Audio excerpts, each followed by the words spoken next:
కాశ్యపాన్వయ సంజాతం నారసింహ పదాశ్రితం రామానుజ గురుం వందే పాణినీయ పయోనిధిం. భాగవత సద్గోష్ఠికి సాదరంగా ఆహ్వానం పలుకుతూ పెద్దలకు దాసం సమర్పించుకుంటూ ఈ రోజు మన భాగవత పట్టణాన్ని కొనసాగించుకుందాం. ఇప్పుడు మన్వంతరాల గురించి చెప్తున్నారు. 13 మన్వంతరాలు చెప్పారు. 13 దగ్గర ఉన్నాం నిన్న.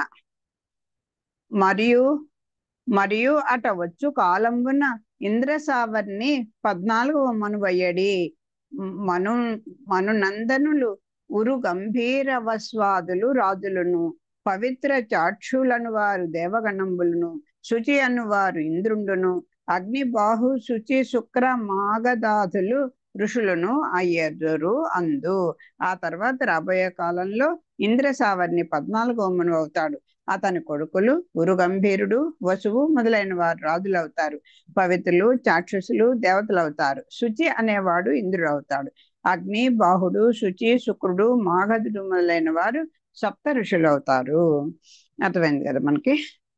తనర సప్త్రాయణునకు వితానయందు భవం నొందడి హారి బృహత్వానుండనంగా విస్తరించు క్రియాతంతు విసరములను ఆ నాకవాసులు ముదమంద నరవరేణ్య.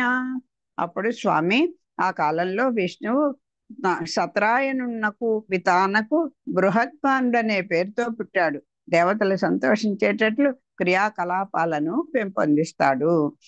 జగతీశ త్రికాలములను పొగడొందు మను ప్రకారములు చెప్పంబడెన్ తగన్ 14 మనువులును తెగ యుగములు వేయు నడవ దివ మనుజునకగున్ అనిన పరిషన్మహేంద్రుండు సుఖయోగేంద్రునకు ఇట్లనే. రాజా, 3 లోకాల్లోనూ ప్రఖ్యాతి పొందే మనువుల విధానాన్ని చెప్పినాను. 14 మంది మనువులు అంతరించి 1000 యుగాలు గడిస్తే బ్రహ్మకు 1 దినం అవుతుంది అని శుకుడు చెప్పగా పరీక్షిత్ మహారాజు పరీక్షిత్ ఇట్లా అన్నాడు. 3 లోకాల్లోనూ ప్రఖ్యాతి పొందేటువంటి మనువుల విధానము. ఇప్పుడు 14 మంది మనవులు, 14 మన్వంతరాలకి 14 మంది మనువులు చెప్పారు. అలా ఆ మనువులు 14 మంది మనువులు అంతరించి వాళ్ళు అయిపోయిన తర్వాత 1000 యుగాలు గడవాలట. 1000 యుగాలు గడిస్తే బ్రహ్మకు 1 రోజు అవుతుంది అని శుకుడు చెప్పగా పరీక్షిత్ ఇట్లా అన్నాడు. ఈ పదంబులందుని ఈ మనువు ప్రముఖులనెవ్వరను పూవారలేమి కథన అధిక విభవులైరి హరియేల జనించే ఎరుంగన్ పలుకు నాకు యుద్ధ చరిత అన్నన్ పరాశర్య కుమారుండు ఇట్లనే. ఆ వ్యాస మహర్షి కుమారుడు అయినటువంటి శుకుడు ఇట్లా అన్నట. ఓ మునీంద్రుడా, ఈ పదవులలో మనువులను ఎవరు నియోగిస్తారు? ఇప్పుడు ఒక్కొక్క మన్వంతరానికి ఒక్క మన్వం చెప్తున్నారు కదా, వీళ్ళు ఎవరి చేత నియోగింపబడతారు? దేని వల్ల వారు గొప్ప వైభవాన్ని పొందుతారు? ఆ మన్వంతరాలలో ఎందుకు విష్ణువు జన్మించాడు? నాకు తెలిసేటట్లు చెప్పు అని అడిగిన పరీక్షిత్తుతో శుకుడు ఇట్లా అన్నాడు. మనువులు మునులును మనుసుతులు ఇంద్రులు అమరులు హరి ఆజ్ఞ నడంగువారు యజ్ఞాదులందరూ హరి పౌరుషాకృతుల మనువులు తత్సహాయ శక్తి జగముల నడుపుదురొగి 4 యుగముల కడపటన్ కాల సంగ్రస్తమైన నిగమ చేయంబును నిజ తపోబలములన్ మరలన్ గాంతురు ఋషివరులు తొంటి. బాలేదు, మళ్ళీ చదువుతున్నా. మనువులు మునులును మనుసుతులింద్రులు అమరులు హరియాజ్ఞ నడంగువారు యజ్ఞాదులందరూ హరి పౌరుషాకృతుల మనవులు తత్సహాయ శక్తి జగముల నడుపుదురొగి 4 యుగముల కడపటన్ కాల సంగ్రస్తమైన నిగమ చేయంబును నిజ తపోబలముల మరలన్ కాంతురు ఋషివరులు తొంటి పగిది ధర్మంబు 4 పాదములను కలిగి వర్తిల్లు మనువులు కమల నేత్రు ఆజ్ఞం తిరుగుదురు రేలుదురు అవనిపతులు జగతి భాగించి తమ తమ సమయములను. ఏం చెప్తున్నారంటే, మనువులు ఋషులు, మనువుల కొడుకులు, ఇంద్రులు, దేవతలు విష్ణుని ఆజ్ఞకు లోబడి ఉంటారు. అందరూ కూడా ఈ ఈ ఈ 14 మన్వంతరాల్లోని వచ్చేటువంటి మనువులు ఋషులు, మనువుల యొక్క కొడుకులు వాళ్ళే కదా మళ్ళీ ఋషులు గాను ఇంద్రులు గాను అలాగా వస్తుంటారు కదా. ఇంద్రులు, దేవతలు అందరూ కూడా విష్ణుని ఆజ్ఞకు లోపడి ఉంటారు. యజ్ఞుడు మొదలైన వారు అందరూ విష్ణుదేవుని అంశంతో రూపుదాలుస్తారు. అతని సహాయం వల్ల మనువులు లోకాలను ఏలుతారు. క్రమంగా 4 యుగాల చివర వేదాలను కాలం మింగివేస్తుంది. మహాత్ములైన ఋషులు తమ తపశక్తి వల్ల మరల వేదాలను దర్శిస్తారు. పూర్వం వల్లే ధర్మం 4 పాదాలతో నడుస్తుంది. విష్ణు ఆజ్ఞ చెల్లుబడి అవుతుంది. తమ కాలాల్లో రాజులు లోకాన్ని పంచుకొని పాలిస్తారు. మరియును ప్రాప్తులైన వారల ఇంద్ర పదంబులను బహు ప్రకారంబుల దేవ పదంబులను హరి ప్రతిష్ఠించుతుండు. వారల విహిత కర్మంబుల జగత్రయంబునన్ పరిపాలింతురు. లోకంబులు సుహృష్టులై ఉండును. విష్ణువు శక్తిమంతులను ఇంద్ర పదవిలోను పెక్కు విధాలైన దేవతల పదవులలోనూ నెలకొల్పుతాడు. వారు తమకు నిర్ణయింపబడిన నియమాలతో 3 లోకాలను ఏలుతారు. లోకాలు సుభిక్షితంగా ఉంటాయి. ఎవరు నియమిస్తారు అని కదా ప్రశ్నకి. దానిలో విష్ణువే వాళ్ళల్లో ఉన్నటువంటి వాళ్ళలో శక్తిమంతులు ఎవరో చూసుకొని ఇంద్ర పదవికి దేవతల పదవిలోను పెడతాడు. యోగేశరూపండై యోగంబున్ చూపుచు మౌని రూపమునన్ కర్మంబున్ తాల్చి సర్గంబు చేయున్ ప్రజాపతి రూపుండై ఇంద్రుండై దత్యులనే పడంచు జ్ఞానంబు నెరిగించుచున్ చతుర సిద్ధాకృతిన్ కాల రూపమునన్ పాకంబు చేయు నానా విధములైన నామరూపంబులన్ కర్మలోచనులకున్ కానన్బడడు. చనిన రూపములను జను రూపములనింకన్ జనంగనున్న రూపచయమునతండు వివిధుండై అనేక వృత్తుల వెలిగించుచు విష్ణుడు అవ్యయుండు మలచరిత. ఓ పుణ్యాత్ముడా, శాశ్వతుడైన విష్ణువు యోగేంద్రుని రూపంతో యోగం బోధిస్తాడు. మౌని రూపంతో కర్మానుష్ఠాన్ని ప్రబోధిస్తాడు. ఒక ముని రూపంగా కర్మని ఎలా ఆచరించాలి చెప్తాడు. యోగేంద్రులాగా యోగాన్ని బోధిస్తాడు. ప్రజాపతి రూపంతో సృష్టి చేస్తాడు. ఇంద్రుండై రాక్షసుల గర్భాన్ని అణిచివేస్తాడు. ఇంద్రుడై ఆయన కదా ఈ దేవతల రాజుగా వచ్చి ఆ రాక్షసుల గర్భాన్ని అణిచివేస్తాడు. సిద్ధ స్వరూపంతో జ్ఞానం ఉపదేశిస్తాడు. కాల రూపంతో కడ తేరుస్తాడు. అవ్యయుండైన విష్ణువు పెక్కు పేర్లతో పెక్కు రూపాలతో కూడి ఉంటాడు. అతడు విషయాసక్తుల కంటికి కనపడడు. అతడు జరిగిన కాలంలోనూ జరుగుతున్న కాలంలోనూ జరగబోయే కాలంలోనూ పెక్కు రీతుల వేర్వేరు రూపాలతో వెలుగుతుంటాడు. విష్ణువు ఎందుకండి ప్రతి మన్వంతరంలోనూ అలా మళ్ళీ ఆవిర్భవిస్తున్నాడు అంటే ఎందుకు కారణం చెప్తున్నారు. ఎందుకంటే ఈ మనవులైనా మరి ఇదేంటి ఈ యోగం బోధించడానికి, అదేంటి సృష్టి చేయడానికి, రాక్షసులను అన్నచడానికి, అన్నిటికీ కూడా ఇప్పుడు ఆ క్షీరసాగర మదనంలో అంతటా అన్ని చోట్ల తానే చేశాడో, చేసేవాళ్ళు వేరువేరుగా మనకు కనిపిస్తున్నా దాంట్లో ఆయన అంశం ఉంది కనుక వాళ్ళందరూ అంత కఠోరమైనటువంటి పని చేయగలిగారు ఈ పరిపాలన విషయంలో కూడా. అందుకే స్వామి అంతటా తానే అయ్యి వాళ్ళ చేత చేయిస్తాడు. ఇక తర్వాత వామనుడిగా వచ్చాడు కదా ఆ స్వామి. ఇప్పుడు ఆ వామన చరిత్ర కథాన్ని ప్రారంభం చేస్తున్నారు. అనిన భూవరుండిట్లని బలి అంభోరుహ నేత్రుండే మిటికి త్రయమున్ వేడే నిత్యలుండును పూర్ణుండు లబ్ధ కాముండు రమా సంపన్నుండై తాన్ పరస్థలికిందీనుని మట్కి ఏలతనియన్ తప్పేమియున్ లేక నిష్కలుషున్ బంధన మేల చేసెను వినన్ కౌతూహలం బయ్యడిన్. పై విధంగా చెప్పిన శుకునితో పరీక్షిత్ ఇలా అన్నాడు. ఏం చెప్తున్నారు? బలి అంబోరుహ నేత్రుణ్ణు ఏమిటికినై పాదత్రయమున్ వేడే. ఆ బలిని, ఆ అంబోరుహ నేత్రుడు, పద్మంలో వంటి నేత్రములు కలిగినటువంటి ఆ స్వామి ఏమిటికి నై పాదత్రయమున్ వేడన్. ఎందుకండి అలా 3 అడుగుల నేలని స్వామి కోరాడు? నిశ్చలుండును పూర్ణుండు లబ్ధకాముండు రమా సంపన్నుడు తాన్ పరస్థలికిన్ దీనున్ మట్కి ఎలా సనియే.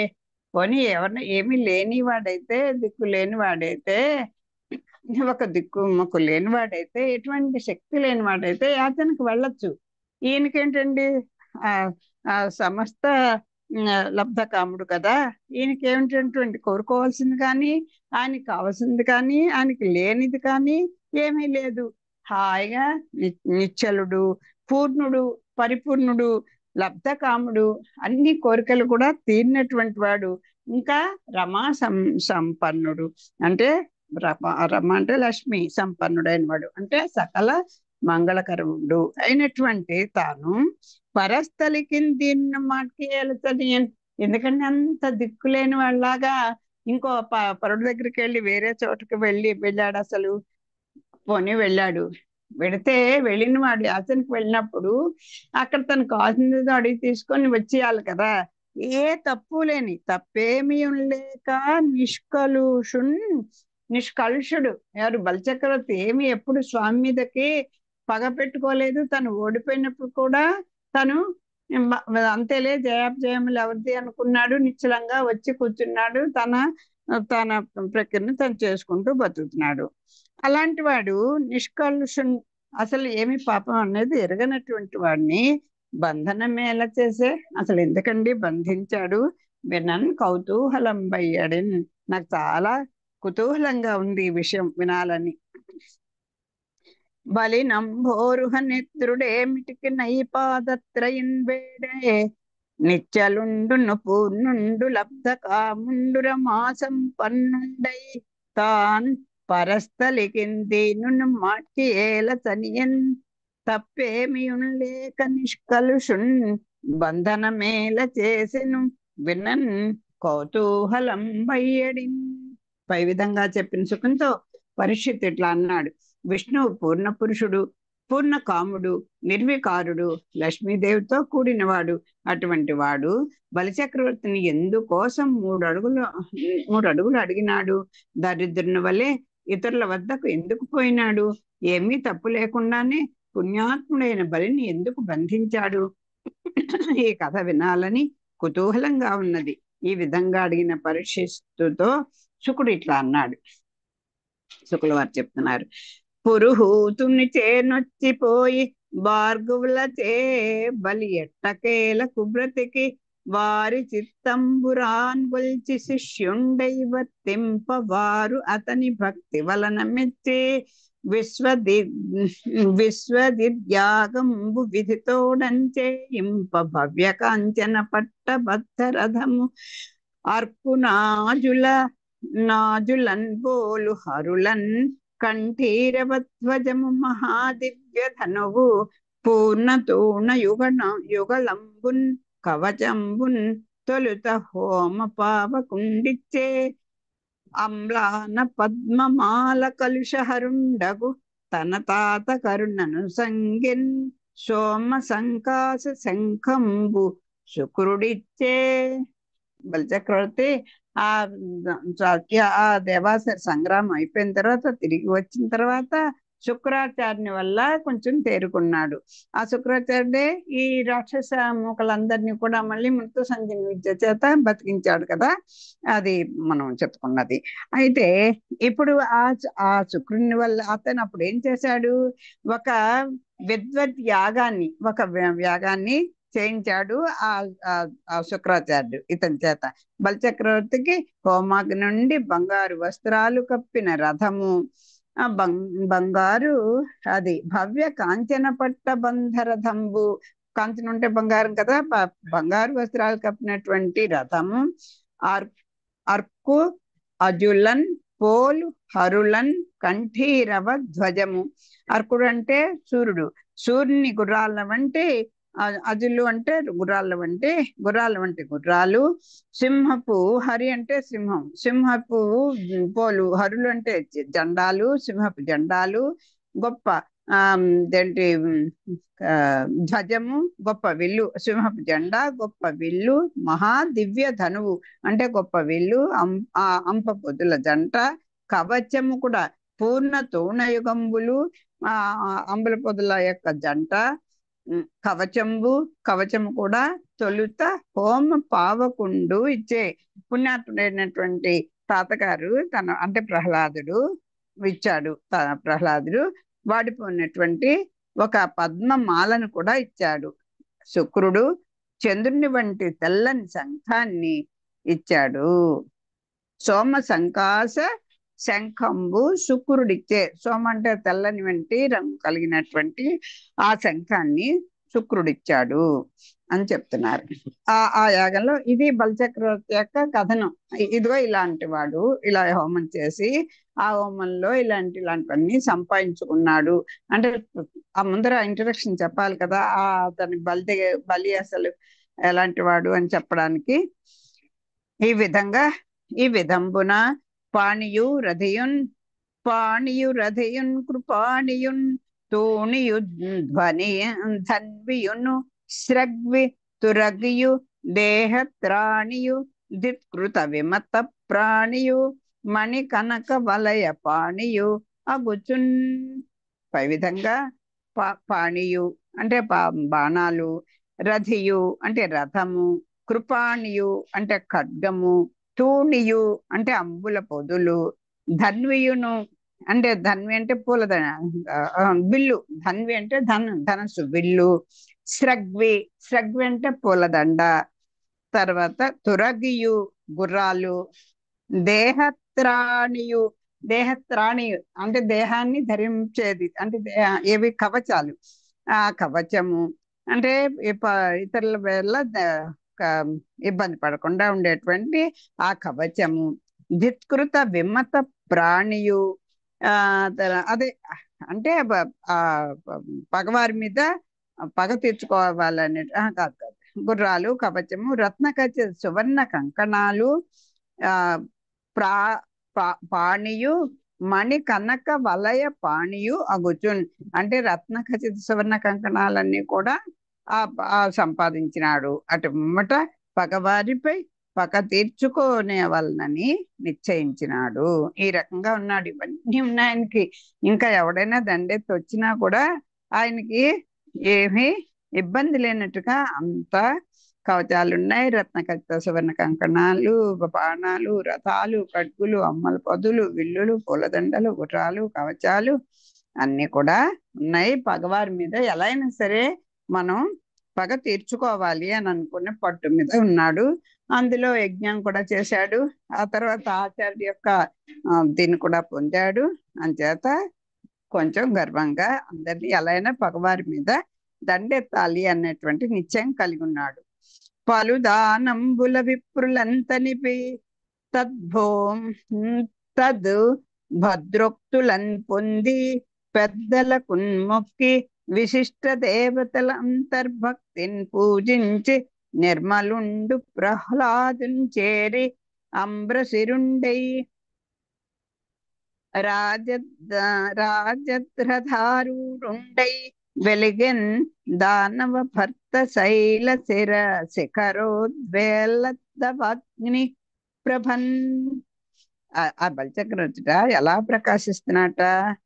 పలు దానంబులను విప్పులను తనిపి బ్రాహ్మణులందరికీ కూడా దానాలు ఇచ్చి వాళ్ళని సంతోషపెట్టి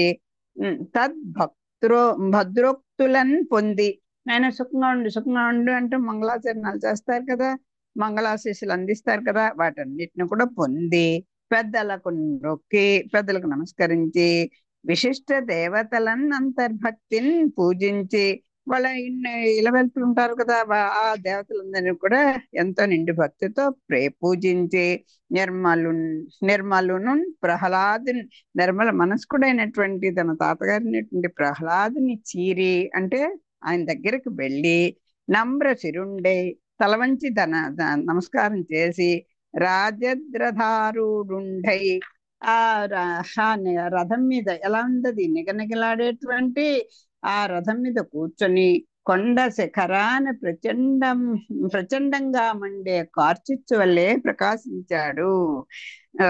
వెలిగన్ రథారూఢుండై ఆ రథారూఢుడై వెలిగన్ ఎలాగా ఎవరు ఈ దానవ భర్త ఎలా ఉన్నట శైల శిఖర ఉద్వేల్ల దవాగ్ని ప్రభన్ ఆ కొండల్లో పుట్టేటువంటి ఆ ఒక కార్చిచ్చులాగా అలా అంతా గా ప్రకాశిస్తున్నాడు. అంటే పగవారి మీదకి వెళ్ళాలి కదా, అంచేత ఓ కార్చిచ్చులాగా మండిపడుతున్నాడు. దండిత మృత్యుకృతాంతులు ఖండిత సురసిద్ధ సాధ్య గంధర్వాదుల్ పిండిత దిశులమరాహిత దండాధీశ్వరులు సములు తన్నున్ కొలువన్. ఇంకా ఈ రాజుగారు ఇలా బయలుదేరుతుంటే ఇంకా వెనకాల వచ్చేటువంటి సేనాధి నాయకులందరూ కూడా, సేనాధిపతులందరూ కూడా అలా చేతులు కట్టుకొని ఆయన్ని అనుసరిస్తూ ఉంటారు కదా. వాళ్ళందరూ ఎలా ఉన్నారో చెప్తున్నారు. బలచక్రవర్తితో దండిత మృత్యు కృతాంతులు ఆ సమానమైన బలము గల దైత్య సేనాపతులు ఆయన ముందు వినమ్రులై ఉన్నారు. దండాధీశ్వరులు సములు తన్నున్ కొలవన్ ఆ దండాధిపతులందరూ కూడా అంటే సములు అంటే తనతో సమానమైనటువంటి శక్తి కలిగిన వాళ్ళు తన్నున్ కొలవగా ఎలా బయలుదేరాడు. వాళ్ళు ఎలా ఉన్నట్ట, వారు మృత్యుదేవతను దండిత మృత్యు కృతాంతులు మృత్యుదేవతలను ఖండిత మృత్యు అంటే ఇక్కడ యమధర్మరాజును కూడా మృత్యుదేవతను యమధర్మరాజును కూడా దండింపగలిగినటువంటి ఉద్దండులు ఖండిత సుర సిద్ధ సాధ్య గంధర్వాదులన్ అది దేవతలను సిద్ధులను సాధ్యులను గంధర్వులను కూడా మొదలైనటువంటి వారందరినీ కూడా గంధర్వాదుల్ పిండిత దిశలు అమరాహిత దండాధీశ్వరులు అలాంటి వీళ్ళందరినీ కూడా భంగపరిచినటువంటి వాళ్ళు వీళ్ళందరూ కూడా ఆ దిక్కులనన్నిటిని కూడా ఖండించేటువంటి శక్తి కలిగినటువంటి వారు. వాళ్ళందరూ కూడా వినమ్రులై ఈ బలిచక్రవర్తి ముందర నిలబడి ఉన్నారు. చూపుల గగనమును మృంగుచు ఏపున దివి భువియు నా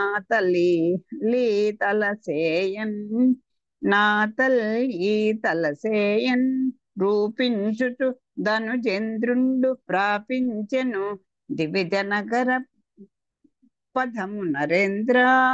ఆ పదము అంటే మార్గానికి దివిజ నగర పదము నరేంద్ర ప్రాపించన్. ఓ పరిషి నరేంద్ర, బలిచక్రవర్తి తన చూపులతో ఆకాశాన్ని కబళిస్తూ చూపుల గగనము మృంగుచు ఏపున దివి భువియు ఆతన్ ఈ తలన్ సేయన్ నింగిని నెలని కూడా ఆ తలకిందులు చేసేస్తూ అంటే అలా ఆ చూపులతోటి నింగి నెల కూడా మొత్తం వ్యాపించేసి ఉండగా ధనుజేంద్రుండు ప్రాపించన్ దివిజ నగర పదము నరేంద్ర.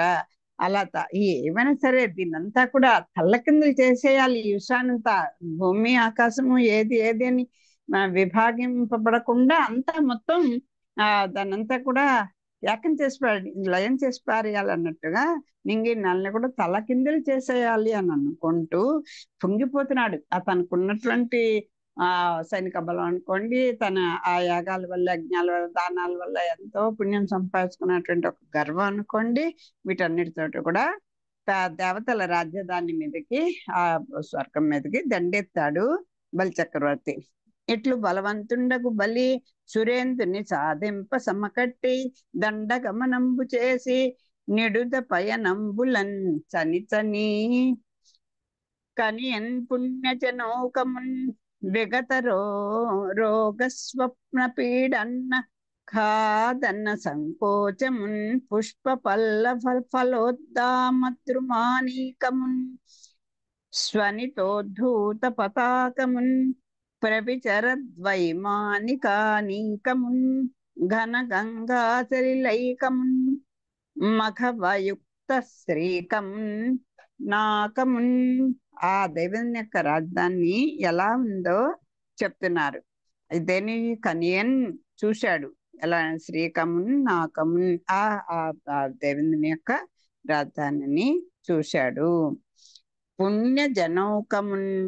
ఆ పదే ఏంటి ఆ సాగి పుణ్యలోకాన్ని, ఆ పుణ్య జనౌకము, పుణ్యాలకు అంటే స్వర్గం అంతా కూడా ఎవరికి నివాసము? పుణ్య పురుషులకి, పుణ్యాత్ములకు నివాస స్థానము అది. విగత రోగ స్వప్న పీడాన్న ఖాదన సంకోచమున్. విగత అంటే అక్కడ విగత అంటే బాధపడుతున్నటువంటి అక్కడ రోగాలు, చెడు కళలు, ఆ పీ ఆకలి బాధలు. ఓహో, విగత అంటే లేనటువంటి అని కదా. అక్కడ ఆ స్వర్గంలో అక్కడ రోగ స్వప్న పీడ అన్న కాదన్న సంకోచమున్ విగత అంటే ఇవేవి ఉండవు అక్కడ. మనకి ఇక్కడ ఉన్నటువంటి రోగాలు కానీ, చెడు కళలు రావడం, కలిబాధలు, దుఃఖాలు అవేమీ కూడా లేనటువంటిది ఆ ప్రదేశము. ఇంకెలా ఉందిట? పుష్ప పల్లవ ఫల ఉద్దామ ద్రుమ ఆనీకమున్. పుష్ప పళ్ళు పూలు నిండుగా ఉండేటువంటి ద్రుమానీకము. ద్రుమం అంటే చెట్టు కదా, అనేకం అంటే దండిగా అంటే ఒత్తుగా ఉన్నటువంటి చెట్లు, పళ్ళు, పూలు అన్నీ కూడా అన్నిటితో నిండినటువంటి ఆ వృక్ష సంపద కూడా కలిగి ఉన్నది. తర్వాత స్వనితోద్ధూత పతాకమున్. ఉద్ధూతం అంటే ఎగరగొట్టబడినటువంటి, అంటే గాలికి సవ్వడి చేస్తూ ఉన్నటువంటి పతాకము, జెండాలన్నీ కూడా ఎగురుతూ ఉన్నటువంటి ప్రదేశము. ప్రవిచర ద్వైమానికానీకమున్. ఆ దేవతల విమానాలు కూడా అక్కడ తిరుగుతూ ఉంటాయి. ప్రవిచర అంటే తిరుగుతూ ఉంటాయి. ఇంకా ఘన గంగా సలిలైకమున్. ఆ పవిత్రమైనటువంటి ఆకాశ గంగా నదీ జలాలు ప్రవహిస్తూ ఉంటాయి. అఘవయుక్త శ్రీకమున్. ఆ దేవుని యొక్క నాకమున్ రాజధానిని, అమరావతిని కనియన్ ఈ బలచక్రవర్తి చూశాడు. మళ్ళీ ఒకసారి చదువుకుంది. కనియన్ పుణ్యజనౌకమున్ విగత రోగ స్వప్న పీడన్న ఖాదన సంకోచమున్ పుష్ప పల్లవ ఫలోద్దామ ద్రుమానీకమున్ శ్వనితోద్ధూత పతాకమున్ ప్రవిచర ద్వైమానికానీకమున్ ఘన సంగంగా సలిలైకమున్ అఘవయుక్త శ్రీకమున్ నాకమున్. పై విధంగా బలశాలి అయిన బలిచక్రవర్తి దేవేంద్రునిపై పగ తీర్చుకోవడానికి వేగంగా దీర్ఘమైన ప్రయాణం సాగించి స్వర్గలోకాన్ని సమీపించినాడు. స్వర్గం పుణ్యాత్ములకు నివాస స్థానము. అక్కడ రోగాలు, చెడు కళలు, ఆకలి బాధలు, దుఃఖాలు ఉండవు.